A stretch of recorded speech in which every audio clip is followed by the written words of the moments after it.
Let me preface this by saying I never thought I'd be that guy. You know, the one who posts his life unraveling like some low-budget Netflix drama, complete with carbs, betrayal, and crying in the pantry. But here I am. Welcome to my personal pizza-themed soap opera. My wife, Melissa, used to joke that we ordered too much takeout. One day you'll turn into a deep dish, she said. Oh, the irony. Turns out the only thing I was turning into was a cliché. So, we have 2 kids. Great kids. Loud, sticky, full of opinions about dinosaurs and Paw Patrol. I work in IT from home. Melissa's a stay-at-home mom, technically. And every Friday night, like clockwork, we ordered pizza from a little place down the street. Best crust in town. Garlic knots like heaven. And the same delivery guy every week, Ryan. Ryan. Mid-20s. Kinda scruffy, always wore that backwards cap like he was auditioning for a boy band in 2006. Friendly, too friendly. He started remembering our names. Then our dog's name. Then our order before we placed it. At first I thought, wow, great customer service. But customer service doesn't usually text your wife after hours. I didn't know that part, of course. Not yet. Hindsight's a cruel comedian.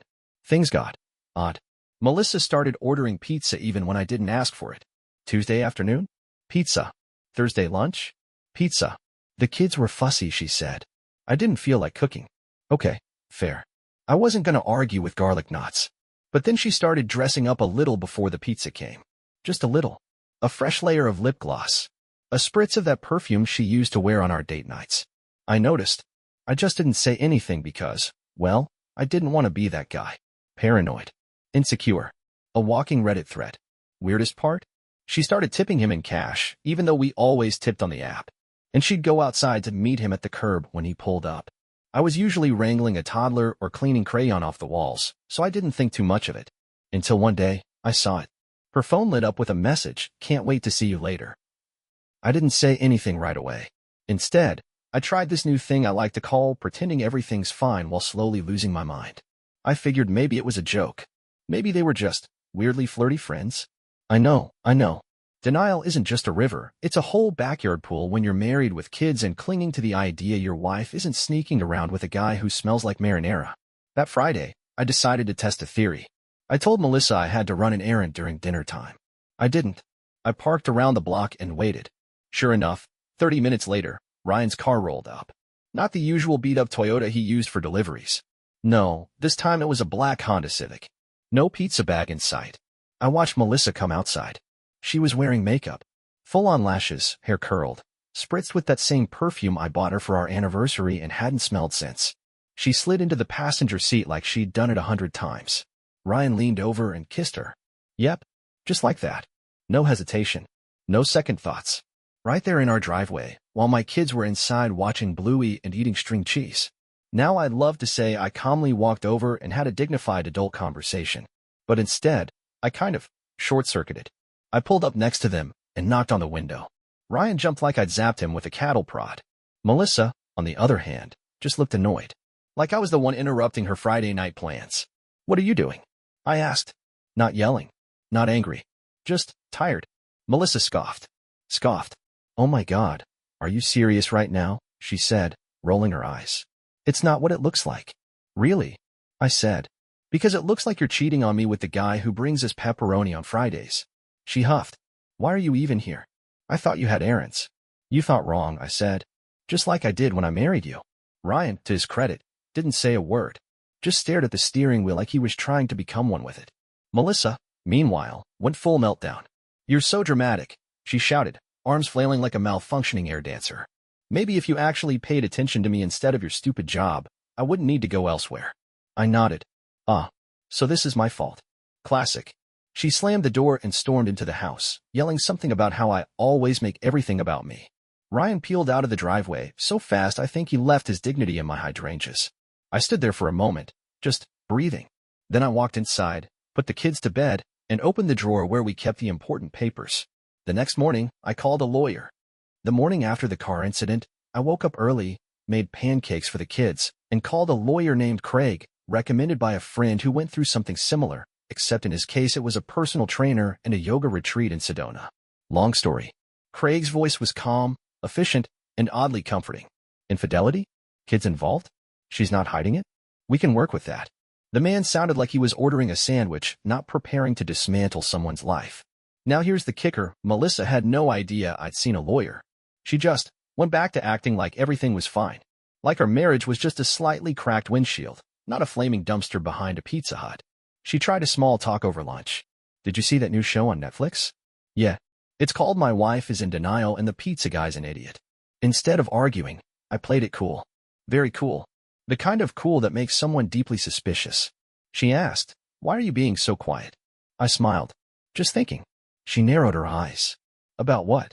About crust. Thin or deep dish, I said, sipping my coffee. You know, important stuff. She didn't like that. By Tuesday, the tension was thick enough to slice with a garlic butter knife. Then came the moment she finally snapped.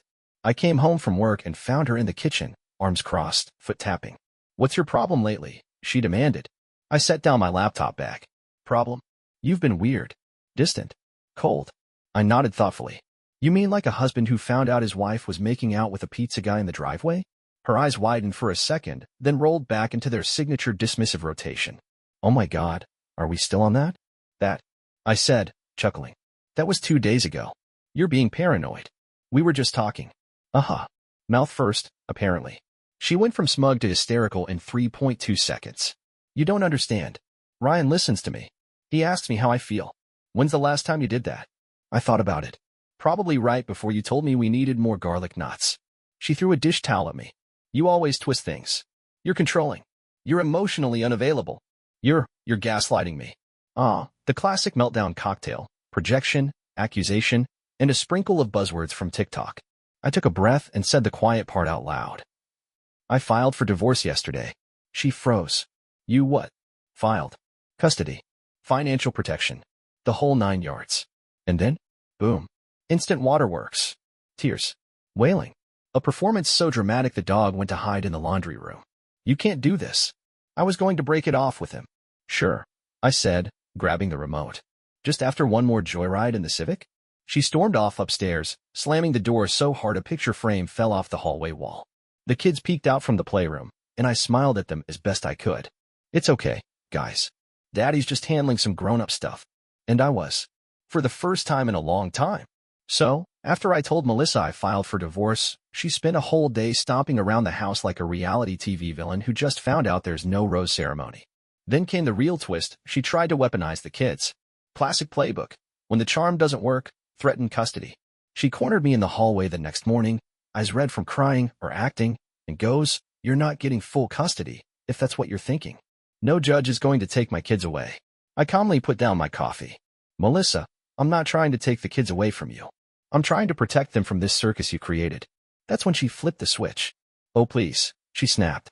"Like you're some saint? You barely even play with them. You just sit in your office with your stupid laptop all day." I nodded slowly. "You mean, while I pay the mortgage, the food, the insurance, the daycare?" She wasn't interested in facts. She was in performance mode.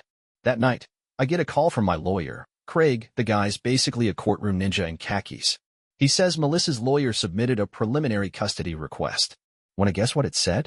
That I was emotionally unstable and potentially aggressive. I laughed so hard I dropped my phone. Let me be clear. I'm not a yeller. I'm not a slammer. I'm the guy who silently folds laundry when I'm mad. But Melissa? She once screamed at me for buying the wrong hummus. So I told Craig, let her play dirty. Let's go clean. And we did. We subpoenaed phone records. Texts between her and Ryan. Photos. Voice memos. Turns out she likes sending moany voice notes. Gross. And here's where it gets fun. Melissa had been claiming in writing that Ryan was just a friend, while also sending him selfies from our bed. With my pillow in the background. You can't make this stuff up. But wait, there's more. Melissa also submitted a character witness statement from a therapist. A therapist I'd never even heard of. She said I had control issues and displays signs of narcissistic tendencies. Sounded serious until Craig found out the therapist was actually Melissa's Pilates instructor who took a weekend life coaching seminar and had a certificate she printed from Canva. No license. No credentials. Just a yoga mat and too much audacity. The judge? Oh, the judge was not amused. He looked over the file, looked at Melissa, then said, and I quote, "Mrs. Barnes, submitting false expert testimony is perjury adjacent. I suggest you reconsider your strategy." She turned pale. Like expired milk pail. After the hearing, she tried cornering me in the parking lot. "Why are you doing this to me?" she hissed. "I thought we were going to be civil." I stared at her for a beat. "You kissed the pizza guy in our driveway and submitted fake therapy notes to a judge. You want civil? Order it from DoorDash." I walked away before she could say anything else. My lawyer was waiting by my car, sipping a protein shake like it was just another Tuesday. "We're winning," he said. And for the first time in months, I believed it. I should have known she'd pull something dramatic. The whole courtroom thing was already stressful enough, but when I saw Ryan, the pizza delivery guy, sitting outside the hearing room in a tucked-in shirt and borrowed shoes, I knew exactly what she was about to do. She brought him as a witness. A character witness. For custody. It was like watching someone try to put out a fire with gasoline. She honestly thought parading her affair partner in front of a family court judge was going to help her case. He looked nervous. Out of place. The kind of guy who still thought courtroom shows were exaggerated. Melissa, on the other hand, walked in with this strange, misplaced confidence, like she had somehow turned this into a winning hand. The judge was already skeptical. It wasn't hard to read. Melissa had tried to submit false documentation a week earlier, some therapist who turned out to be her Pilates instructor with a Wi-Fi printer and a self-help blog. That stunt alone had set the tone. Now here she was, doubling down, dragging the guy she cheated with into a child custody dispute, as if that would magically convince everyone she was a fit parent. He took the stand. What followed was nothing short of a train wreck. He answered the questions with the kind of detached, awkward energy you'd expect from someone who just realized they'd wandered into a job interview they weren't qualified for. His answers were vague, unhelpful, and at times accidentally incriminating. The court quickly learned that not only had he been romantically involved with Melissa during our marriage, but he had also stayed overnight while our children were present. Worse, he admitted to having no involvement with the kids whatsoever. In fact, he had never supervised them, played with them, or shown the slightest interest in being part of their lives. He was just there for her. The kids were an afterthought, if that. At one point, the judge visibly stopped writing. You could feel the disappointment filling the room like smoke. Melissa's attorney tried to steer things back on course, but it was too late. Her witness had effectively confirmed everything I had told the court, and then some. By the time he stepped down, even Melissa looked embarrassed. Her lawyer wouldn't make eye contact with her. The judge made a short statement recommending caution when selecting future witnesses, and that was the end of it. We wrapped up soon after. My lawyer laid out my case: steady job, consistent parenting, a clean record. We had everything organized: school schedules, doctor visits, even a letter from the kid's pediatrician. Meanwhile, Melissa's side looked like a high school drama production held together with sticky notes and wishful thinking. The judge granted me temporary primary custody that afternoon. It wasn't a final decision yet, but it was a statement. Melissa didn't say a word. She stormed out of the courtroom, her heels echoing down the hallway like punctuation marks to her collapse. Ryan followed behind her, confused, hands stuffed in his pockets like he'd just realized none of this was going to end with a happy photo on Instagram. As for me, I left quietly, holding a copy of the judge's ruling like it weighed 1,000 pounds, and in a way, it did. But for the first time in this whole mess, it wasn't weighing me down. After the court granted me temporary primary custody, I expected things to get ugly. What I didn't expect was the full-blown PR campaign Melissa launched in response. It wasn't a co-parenting plan. It was a performance. Her social media came back to life almost overnight. She wiped all traces of Ryan. No more selfies, no more flirty captions. In their place, old photos of the kids. Smiling. Happy. Frozen in time.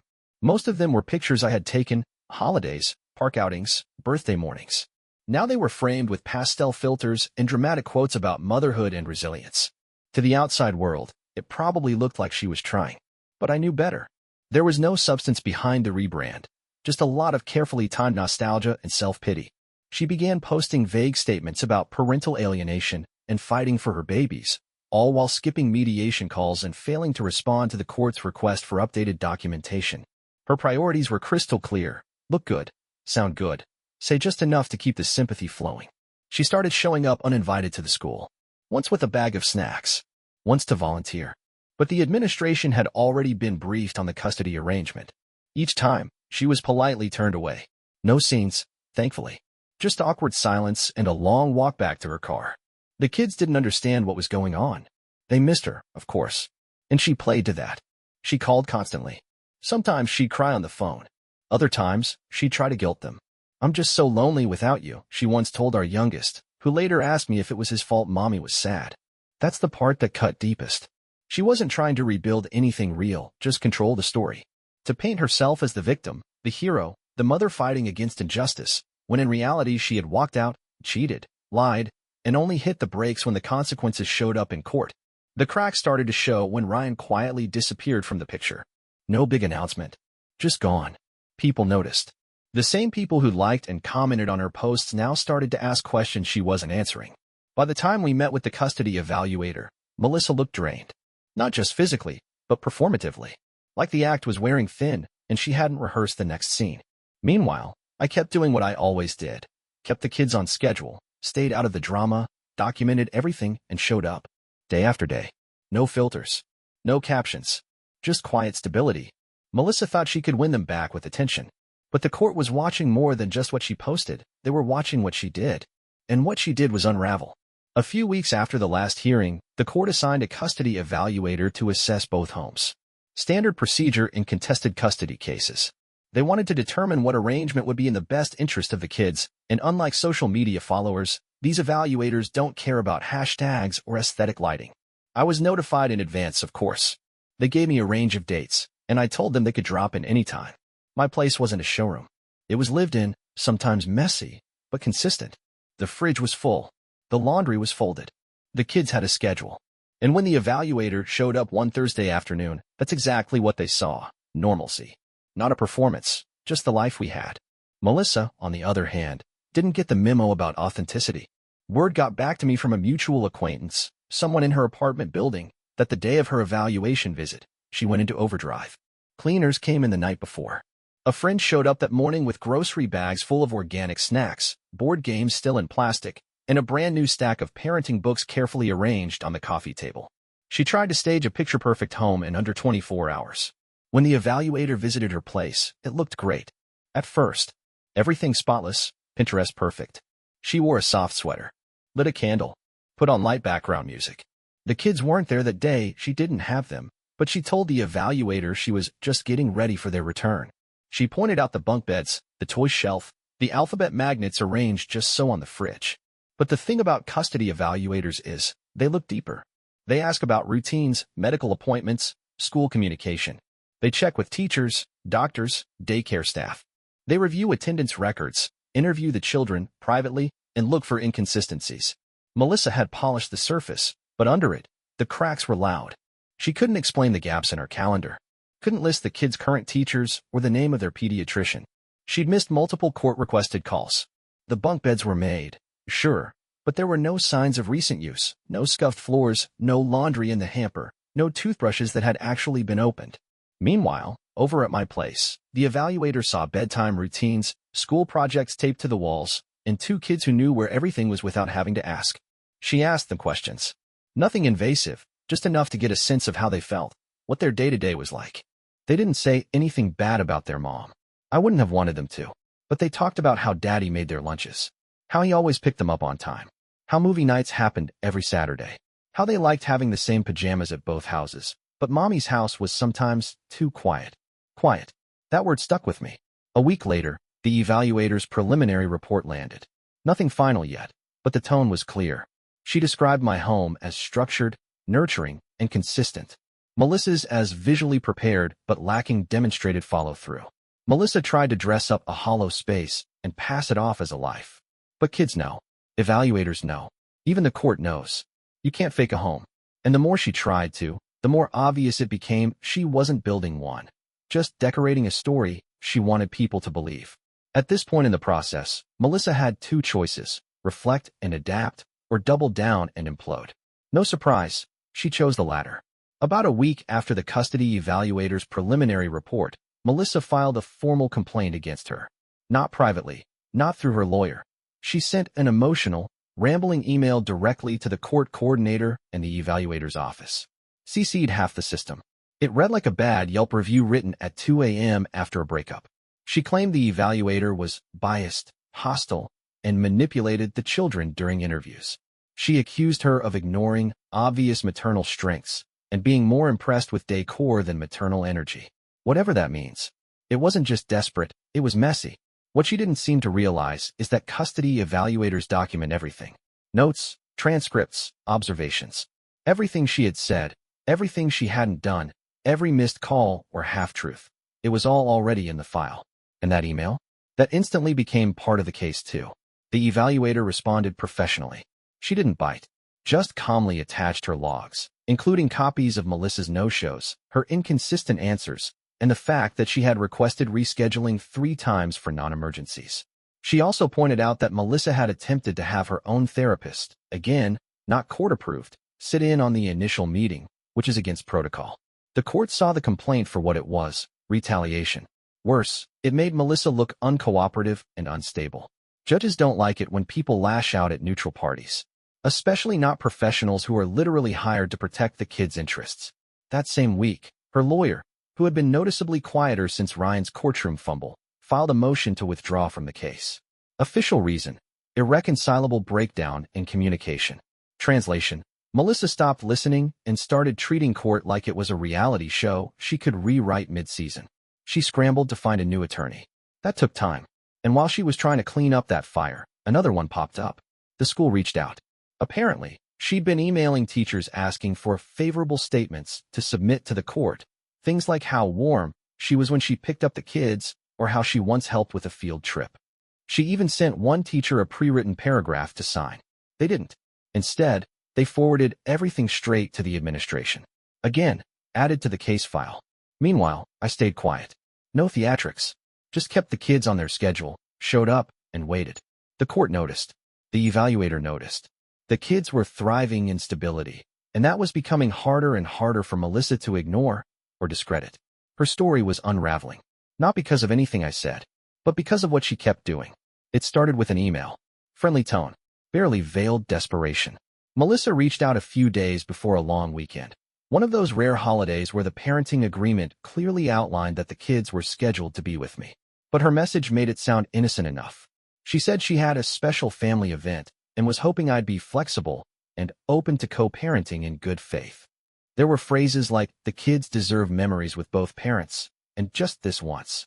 She even tried the nostalgia card, referencing old traditions we used to have back when things were still, well, before the pizza guy. It might have worked on someone else. But by now, I knew the pattern. Melissa didn't ask for time. She framed it. If I said yes, she'd post pictures everywhere, try to rebrand herself again. If I said no, I'd be the bitter ex-husband withholding the kids. It wasn't about time. It was about control.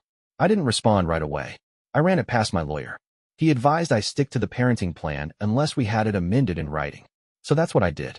I replied politely, reminded her of the court order, and said I was happy to review any future schedule adjustments through our legal channels. That's when it escalated. She messaged again, this time a little sharper. Less sweet. She claimed I was using the court system to punish her, and that I obviously didn't care about what was best for the children. It was like watching someone peel off their own mask in real time. The morning of the holiday, I got a call from the school. Melissa had emailed the office claiming she did have custody for the weekend and asked them to update their internal contact sheet. The front desk was confused because they'd already spoken to me. They flagged it as suspicious and forwarded it to my attorney, just to be safe. That alone could have caused serious trouble if they hadn't checked. Custody disputes can get messy, fast, especially when schools get pulled into the tug-of-war. But fortunately, the staff had seen enough of both of us by now to know something didn't line up. Later that afternoon, Melissa sent me one final message. It wasn't emotional. It was cold. She said she'd spoken to someone and would be pursuing further action if I didn't start compromising. No specifics, just threats. But here's the thing. Every message, every school contact, every attempt to circumvent the agreement was documented. Not by me. By the professionals she kept dragging into her game. I spent that weekend with the kids. We made pancakes, did puzzles, took a walk around the lake. They didn't ask about the drama because I didn't bring it into their world. I just let them be kids. Meanwhile, Melissa spent her holiday weekend trying to rewrite a court order with emails and passive-aggressive guilt trips. The pictures didn't come this time. No matching outfits. No blessed mama captions. Just silence. It was the first time I realized she was running out of angles. At this point, the case had dragged on for months. The kids were settled, the schedule was working, and aside from the occasional chaotic email or attempt at manipulation, things had gone quiet. Too quiet. I figured something was coming, and I was right. Melissa requested another hearing this time to revisit the custody arrangement. She claimed there had been material changes in circumstance that warranted giving her more time with the kids. No explanation beyond that. Just enough legal jargon to trigger a court date. Her new lawyer, the third one, filed the motion. Younger, flashier, clearly someone who was hired for confidence, not caution. He walked into the hearing like it was a marketing pitch. But from the moment things started, it was obvious Melissa was more keyed up than usual. Her lawyer argued that she'd grown tremendously since the initial evaluation, that she'd established a more stable routine, reconnected with support systems, and was fully prepared to resume equal parenting time. No hard evidence, just a series of claims and a few carefully selected photos. Pictures of the kids again from old visits. Posed. Cropped. The judge listened politely, but didn't bite. He asked for school reports, communication logs, therapist notes, and updated evaluations. Melissa hadn't brought any of those. Just a motion and a highlight reel. Then came the part she wasn't ready for. The judge turned to the custody evaluator, who was present with a full, updated report. Calm, clinical, and complete.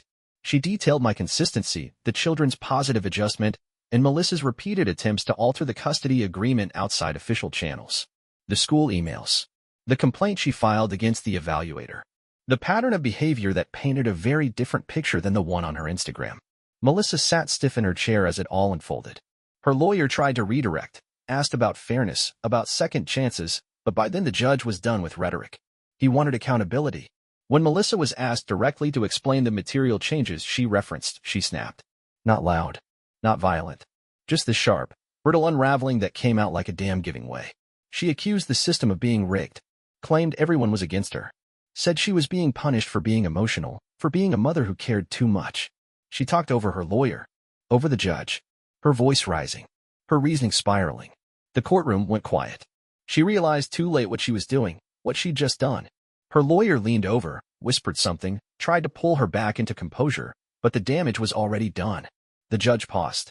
Then, in a voice so calm it might as well have been carved in stone, he made it clear, the current custody order would remain. There would be no changes. And if any further attempts were made to manipulate school records, court processes, or third parties, he would consider modifying the arrangement permanently in my favor. He looked at both of us, but really, at her. After the hearing, she didn't storm out. She just sat there, frozen. Like someone who thought she was still playing the game, only to find out the rules had changed and she'd already lost. I walked out of that courthouse alone. No smile. No victory lap. Just relief. And the quiet understanding that she had finally shown everyone what I'd known for a long time. This wasn't about the kids. It was about control. And she had just lost it. After the last hearing, Melissa disappeared for a while. No emails, no texts, no surprises at school. The kids and I settled into a rhythm, quiet, steady, predictable. It was the kind of peace that felt unfamiliar at first, but welcome. Then, slowly, she reappeared. Not in person, but online.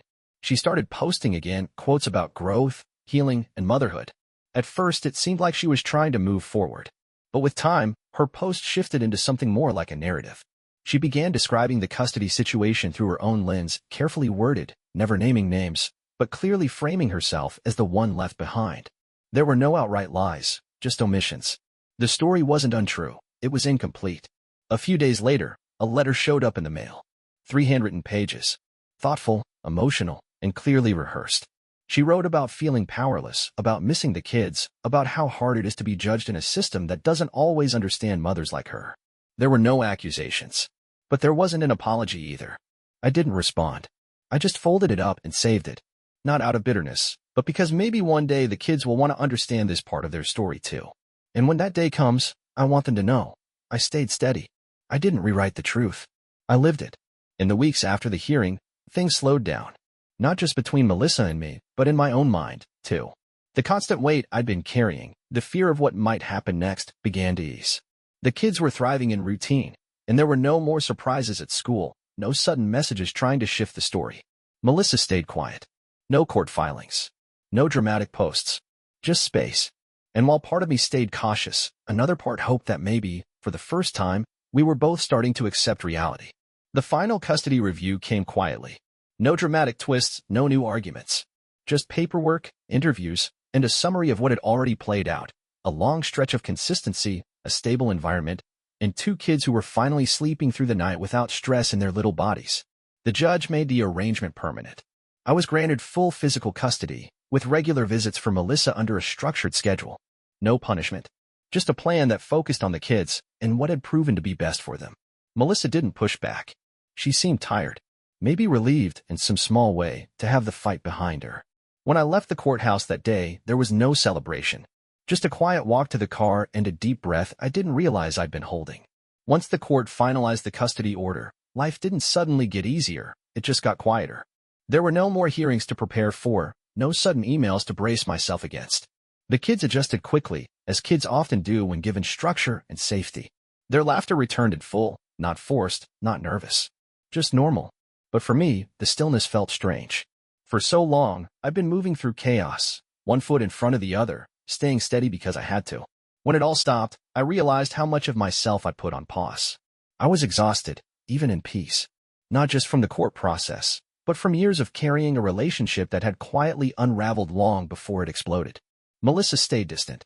She showed up for her scheduled visits, always on time, always polite. She smiled for the kids, asked how they were doing, and then left without a scene. It was civil, even respectful at times, but cold, detached, like she had stepped outside of her own story and was just going through the motions.